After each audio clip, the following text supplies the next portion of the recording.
When we experience grief, it feels like a tsunami hitting the shore. Even where the death of a person was expected, we feel unprepared to deal with the deep feelings of loss and pain.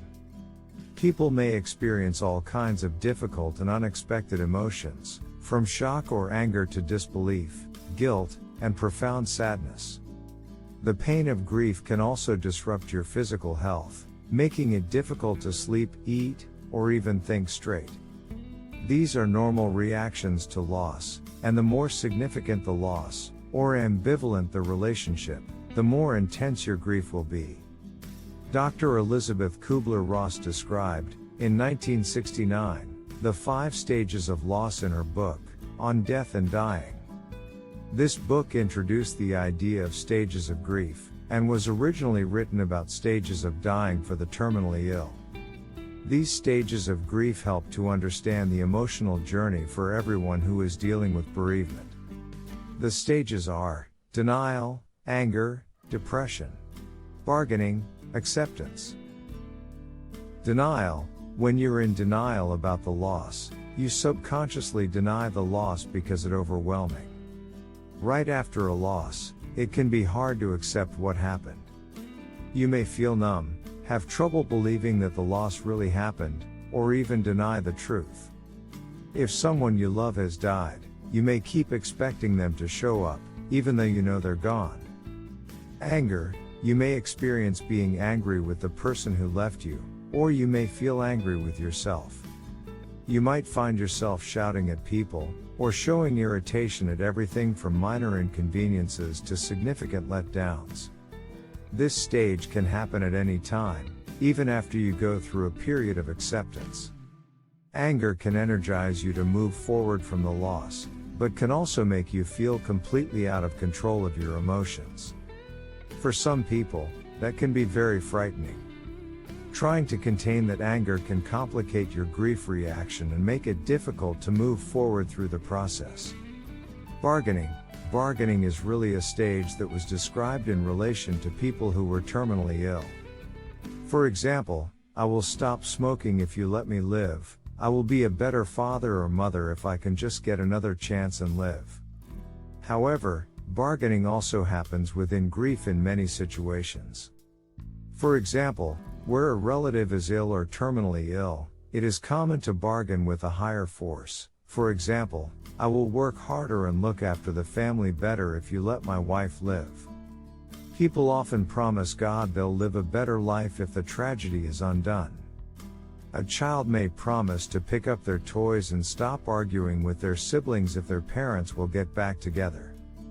Bargaining is a stage that helps us to feel powerful when we are really feeling completely helpless. Feeling helpless is not a comfortable state, so the mind will find ways of exerting some control in the situation. This is necessary so that the grief can be seen as a manageable state, rather than an unmanageable one, and the mind will use this stage to defer the inevitable pain. Depression. You may feel sad and cry often. You might notice changes in your appetite or sleep patterns. You might have unexplained aches and pains. Again, in order to mitigate the pain of the loss, your mind may somaticize the pain, leading to illness, fatigue, and other physical symptoms. It is very healthy to experience symptoms of depression during the bereavement process. When we don't allow ourselves to experience this, we can become stuck in the process of loss and stop moving towards acceptance. Acceptance. The last stage of grief is acceptance. You understand what you've lost and recognize how important that thing or person was to you. You no longer feel angry or guilty or confused. You feel sadness, you cry, but you accept that they have gone and that you can rebuild, move forward, or make progress. Kubler-Ross never intended these stages to be a linear journey, neatly packaged emotional boxes, but more of a roller coaster that sends us through one and out and back again without warning. This is why grief feels so overwhelming. We feel as though we have little control over our emotions. There is no template to follow when we lose someone or something that was deeply meaningful to us. Everybody experiences loss and grief differently and uniquely, and even the things we grieve about may vary. Approaches to resolving grief: it is important to normalize your feelings as far as possible. You may feel that you're out of control, that you're losing your mind. Use the skills and talents that you have in life to learn more about other people's reactions to grief. If you are interested in writing, read authors who write about loss and grief, or write your own poetry. If you draw, express yourself through sketching and painting. The more you feel in control of your emotions, the less confusing and frightening it will seem. Tony Robbins talks about 3 things that make it more difficult to move forward when we experience suffering. Feeling as though we have lost something or someone, feeling as though we are less than we were or less than others, and feeling that we will never make it through this current bad situation. He talks about holding on to the pain of loss to create a life where we are suffering. The loss of a loved one creates the first suffering trigger. You are not only focusing on the absence of someone from your life, but you are thinking about lost opportunities with them and how future memories will be lost. Perhaps you have lost the opportunity to tell that person how you feel about them. One of the more helpful strategies during the grieving process is to think about all the good times that you had with the person you lost, focusing on all the joyous, beautiful experiences you shared together. What were the gifts that the person has given to you in your life? What lessons for life did you learn from them? How did they benefit your life? If you can then begin to feel gratitude in your heart from remembering and reliving those experiences, you will begin to feel the joy that they brought to your life. When you think about the person that you lost, it can be helpful to remember them as they were, having a conversation with you. Imagine that they are talking to you from the place they are now, whatever that is to you.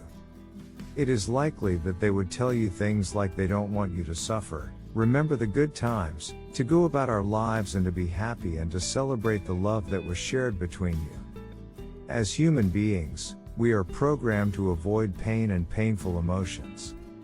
As a result, we naturally try to avoid dealing with those emotions, and to push them away, perhaps through denial of any problem, or bargaining, or diverting our attention.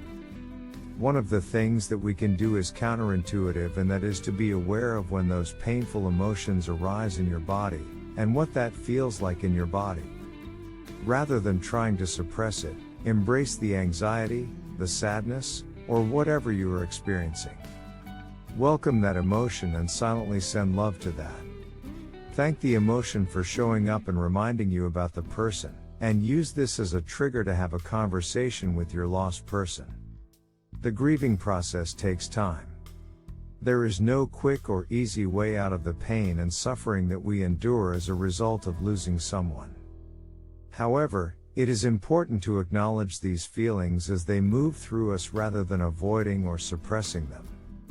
Suppressing emotional pain is likely to show up as any number of psychological or physiological symptoms at a later time.